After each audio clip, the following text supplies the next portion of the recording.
The docking bay hissed with the release of compressed gas as the ramp descended. Cold light spilled across the polished floor of the Galactic Imperial Forward Base Threxus 9, casting sharp reflections on the armor station guards. Dozens of alien officers stood in silent formation.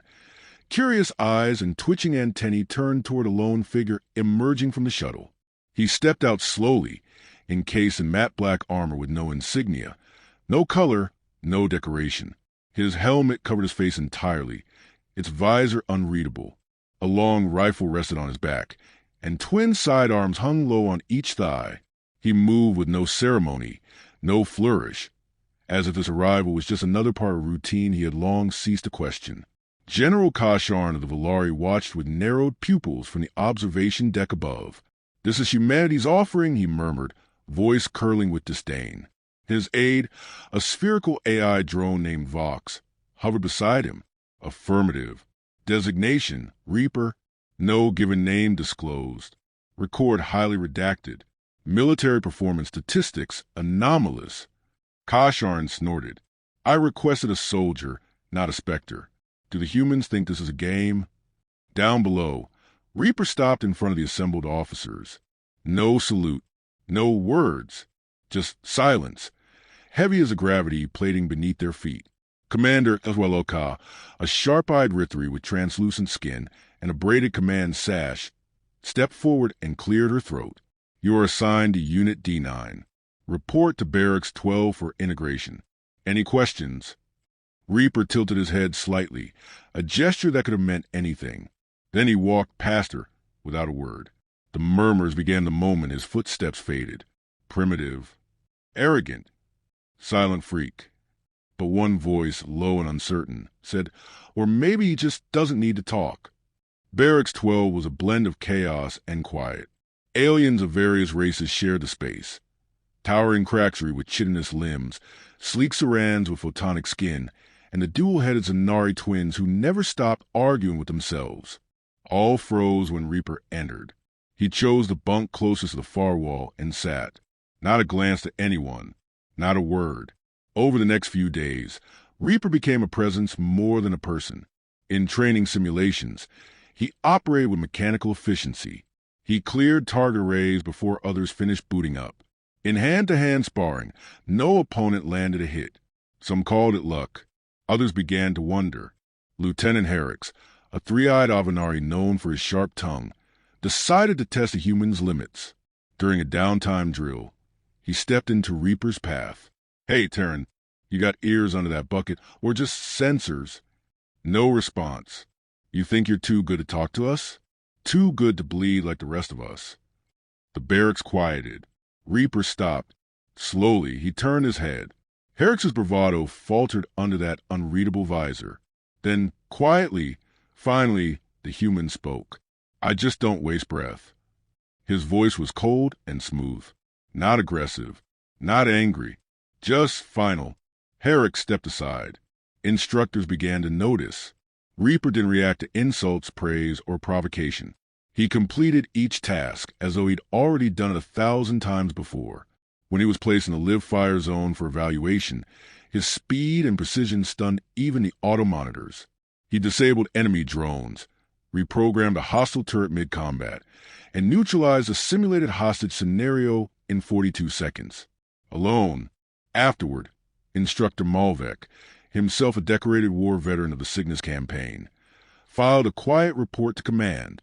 Subject Reaper appears to possess not just tactical superiority, but an uncanny sense of situational control. I hesitate to describe it as precognition, but there is something unnatural about his composure under fire. Recommend full psych eval and historical record review, but that record remained locked behind Earth's military encryption layers. Even Imperial Command could not access more than surface-level details. Reaper had fought in 27 conflicts on his homeworld, earned 16 commendations, and was medically revived 5 times. When questioned about his service, he simply said, "I survived what others didn't." His squad began to shift around him. Some avoided eye contact. Others watched him with a blend of curiosity and fear. Ezwaloka, to her credit, kept her observations to herself. She'd seen monsters and martyrs with the same blank expression. One evening, in the dim lights of the barracks, Reaper sat alone, polishing the blade hidden inside his boot. Syiloka approached cautiously. "You're not here to make friends, are you?"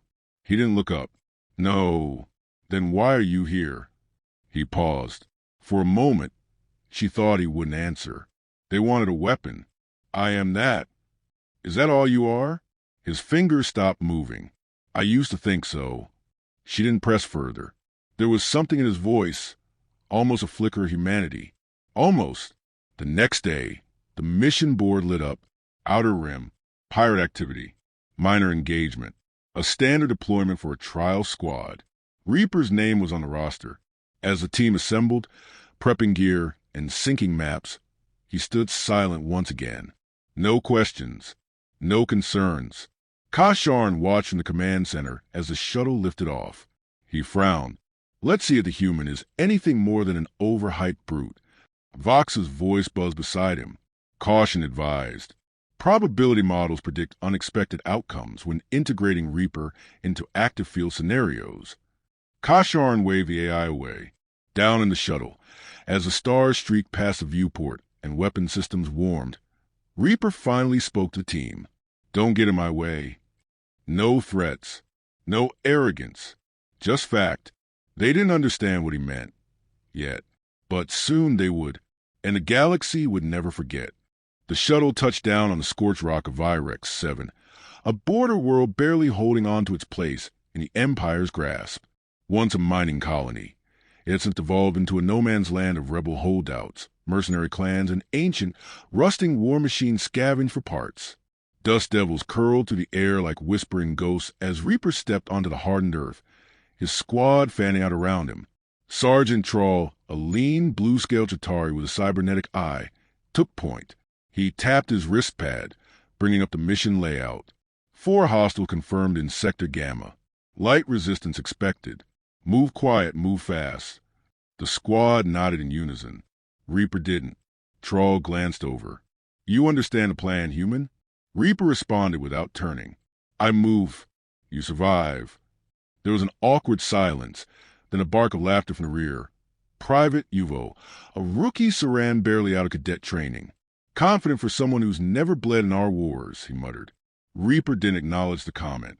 They advanced into the canyon, where jagged cliffs loomed overhead like teeth. The air smelled of rust, plasma discharge, and old death. Motion sensors flickered on and off, either from jamming tech or interference from decaying infrastructure. Troll ordered a standard sweep formation. Reaper ignored it, veering left through a narrow crevice between rocks. "Where the hell's he going?" muttered Syiloka, watching from the rear line, her rifle half raised. Before Troll could respond, the sky exploded. A shriek of incoming artillery rocked the ground. Dust erupted.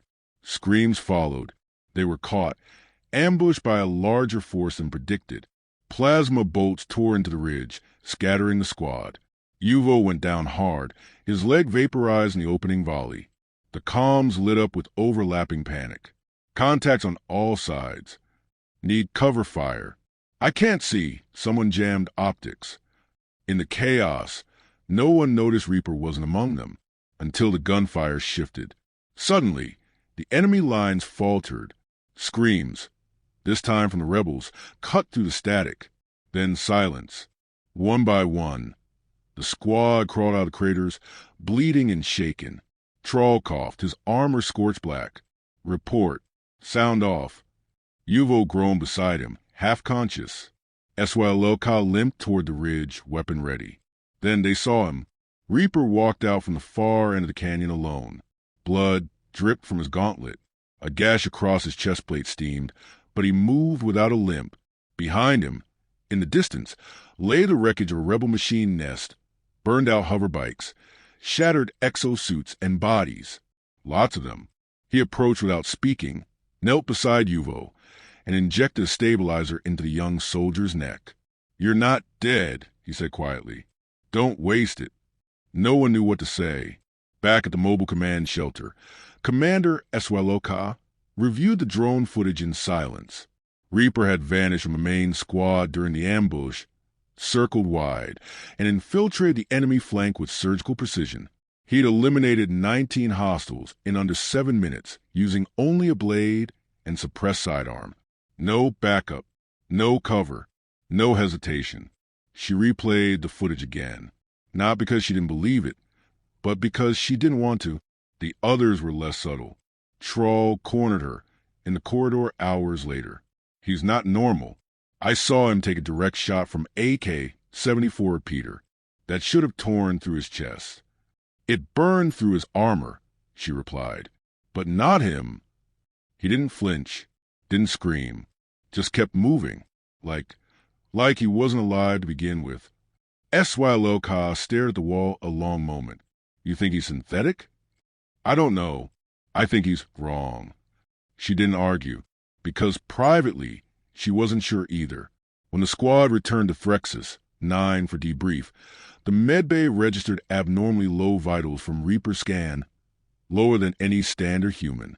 The attending medic, a Jelnari with 14 years of xenomedical experience, tried running diagnostics 3 times.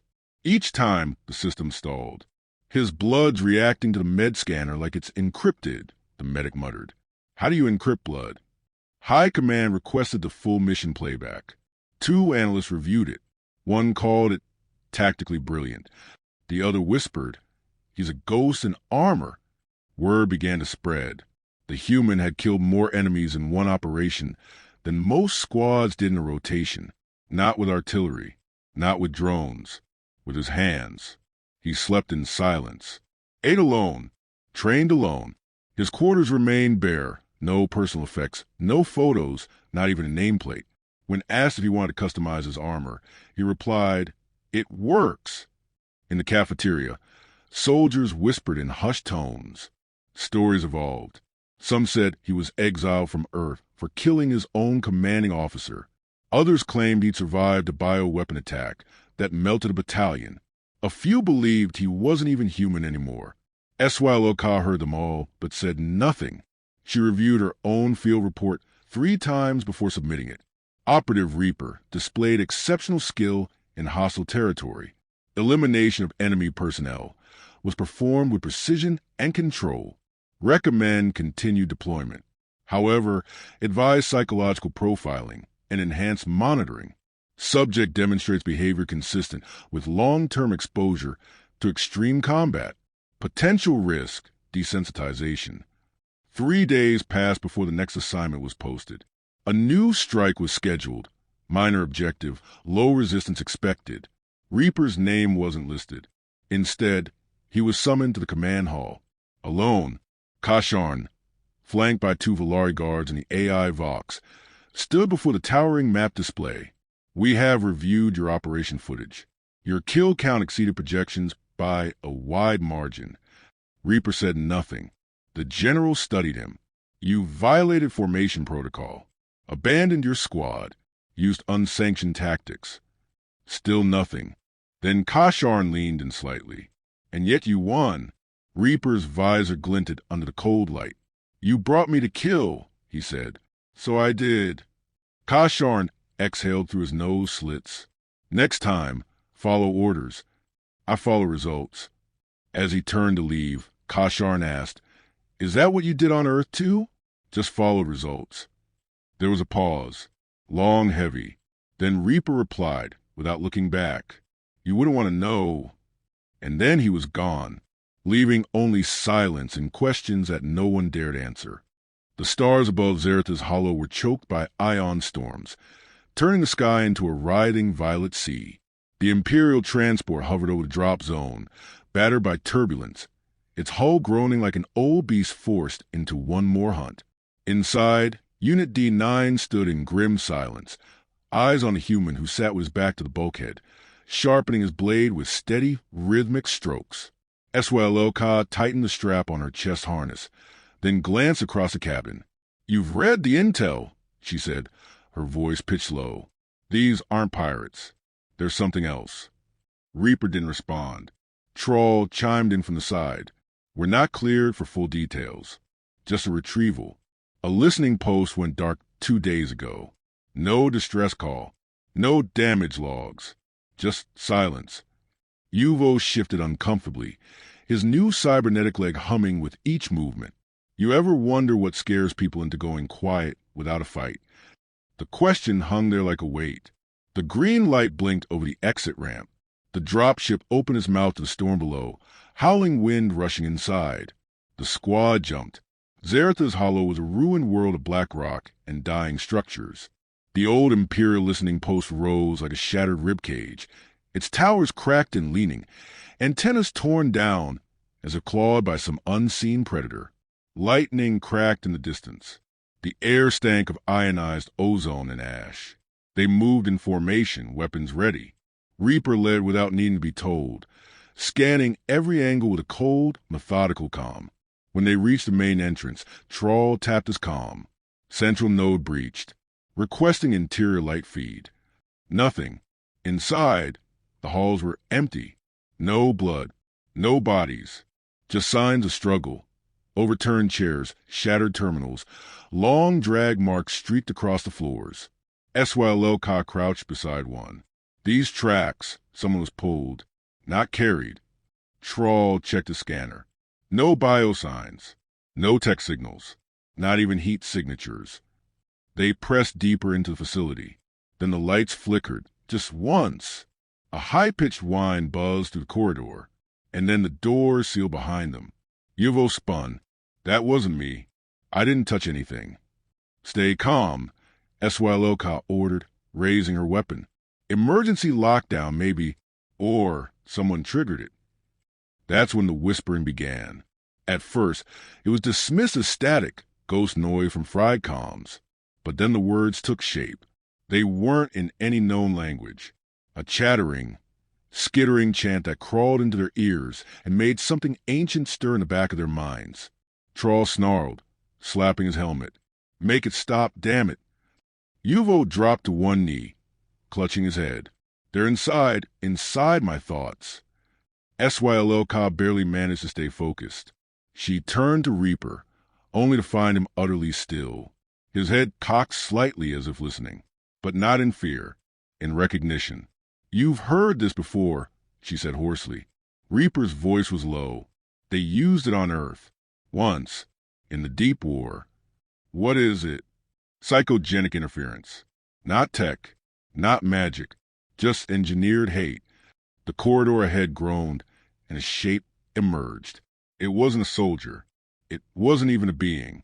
It was a mass of dark metal and sinew, fused together with twitching organic matter. Dozens of eyes blinked erratically across its surface. Limbs jutted at impossible angles. From its torso hung the partial armor of an Imperial scout, his face still attached, wide-eyed and screaming. Trawl fired first, a bolt of plasma lancing toward the thing's center mass. It absorbed the shot and kept moving. The squad scattered as it lunged. Chaos exploded through the corridor. The creature screamed, a howl that split the comms and shattered nearby panels. Yuvo went down under a swinging limb, his arm crushed before anyone could react. SYLK tried to flank it, her rifle stuttering with rapid bursts. Nothing slowed it, and then Reaper moved. He launched forward, faster than seemed possible, slamming into the creature with a force that cracked bone and metal alike. His blade carved the tendons beneath its arm, severing one limb entirely. The beast shrieked, flailing, but Reaper was already behind it, placing charges with surgeon's precision. He dove back as they detonated.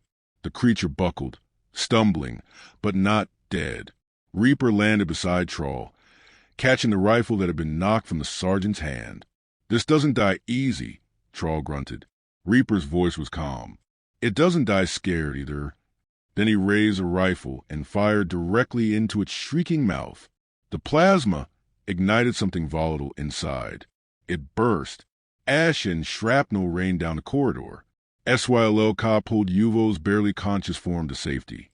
Smoke swirled. Reaper stood in the center, his armor scorched, visor cracked, chest heaving. No one spoke for several seconds. Finally, SYLK rasped, "That wasn't part of the mission." Reaper looked at the remnants of the beast. "No, that was a message." Trawl shook his head slowly. "You said they used this on Earth. Who used it?" Reaper turned toward him. "They weren't human, but they didn't come from space." He knelt by the shredded corpse of the creature and pried open the armored section of its spine. Inside, instead of nerves or bone, there was a small data core, pulsing, alive. He crushed it without a word. "What was that?" Syloka asked. "Proof," he replied. Trawl stepped closer. "Of what?"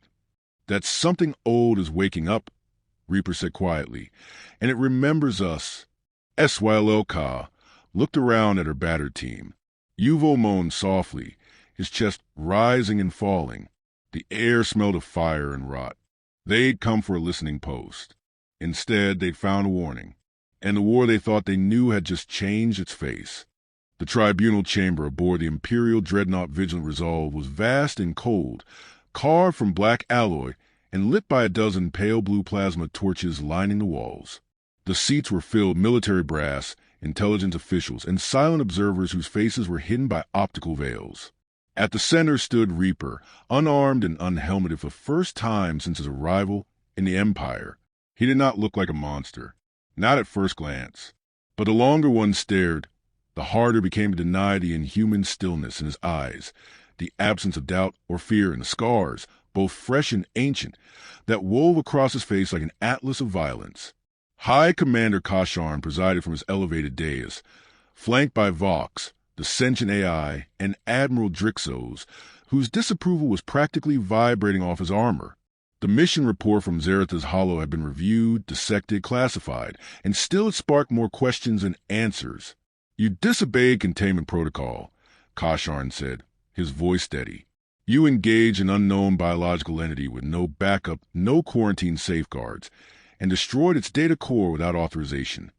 Reaper stood motionless. "Your actions risk contaminating your entire squad," Admiral Drixos added. "And now the wreckage of that facility is nothing more than scorched rubble. No samples, no evidence, no explanation." Reaper met their eyes. "I left no contamination. I ended it before it could spread." "And how can you be sure of that?" Drixos demanded. "Because I've seen what happens when you don't." The room fell quiet. Kasharn leaned forward slightly. "You claim this entity shares origins with a weapon deployed on Earth. A weapon the Empire has no record of." Reaper nodded once. "Because Earth buried it, burned every trace. But it didn't die. It adapted. You're not dealing with rebels or pirates anymore. This thing, it builds itself from what it kills. It learns." Vox's smooth voice interrupted. "According to your biometric history, your neural patterns fluctuate outside human military norms. You do not enter fight or flight states. You suppress grief, fear, and empathy at an anomalous level. This suggests severe conditioning or post-traumatic rewiring. That's what surviving looks like," Reaper said evenly. Vox paused, recalibrating. "And your kill count?" Drixos pressed. "Do you think it justifies your methods?" "Over 70 confirmed combat eliminations in 3 deployments. Several dismembered, many without ranged weapons. That's not a soldier's record. That's a predator." Reaper's voice turned colder. "Do you want someone who follows doctrine or someone who wins your wars?" Kasharn raised a hand, stilling the murmurs from the seats behind him. "You've made enemies here, human. Officers see you as a threat, a destabilizing force. They think you are here to undermine order. I don't care what they think." "Then tell me what you think," Kasharn said, leaning forward. "What do you believe your purpose is in this war?" Reaper's gaze was steel. "To finish what I couldn't on Earth." A silence settled like ash. Syloka was in the gallery, her arm still bandaged from the Zerith incident. She hadn't spoken since returning, but now she stood. "If I may," she said, voice steady. Kasharn gestured, granting her the floor. "I was there. I saw what we faced. None of us were prepared for it. If Reaper hadn't acted, we'd all be dead. Yuval lost an arm, but he's alive. I trust this man with my life. And if he says this threat is real, then the Empire needs to listen." Drixos scoffed. "Emotion has no place in military evaluation." "Then evaluate the body count," Syloka snapped. "His record doesn't lie. He saves more than he kills." Vox displayed a tactical projection midair. Enemy losses, squad survival rates, mission success under adverse conditions. Reaper's results were irrefutable. Kasharn tapped his claws on the armrest. We can't control you, Reaper. That makes you dangerous. Reaper didn't blink. You don't need control. You need a weapon. Drixo stood abruptly. Then admit it. You're not a soldier. You're a weapon that walks and talks. What happens when the Empire is no longer your target? Reaper tilted his head slightly, then said something that froze the room. Then you'll know what fear really is. Gasps rippled across the chamber. Even Kasharn flinched. But he didn't call for Reaper's arrest. Instead, he stared long and hard before finally speaking. There's a world in the Outer Black, classified as dead, quarantined during the early expansions. We've lost contact with patrol vessel near its orbit. If what you say is true, that's where your threat went next. Reaper nodded once. You'll go alone, Kasharn continued. No squad, no support, just confirmation. Bring back proof or don't come back at all. I don't need to come back, Reaper replied. As he turned to leave, HFY Sci-Fi called after him, not loudly, but with enough weight to matter. Why are you like this? He paused in the threshold. For every soldier I lost to those things, he said, voice quieter now. I killed 10 more. It still wasn't enough. Then he walked out. The tribunal room remained still, haunted by what had just passed. In the silence, Kasharn turned to Vox. Do you believe him? Vox processed for several seconds. I believe he's what this empire has never known before, a human who turned war into purpose. And now he's found something worse than himself. Kasharn exhaled slowly. Then may the stars forgive us if he fails.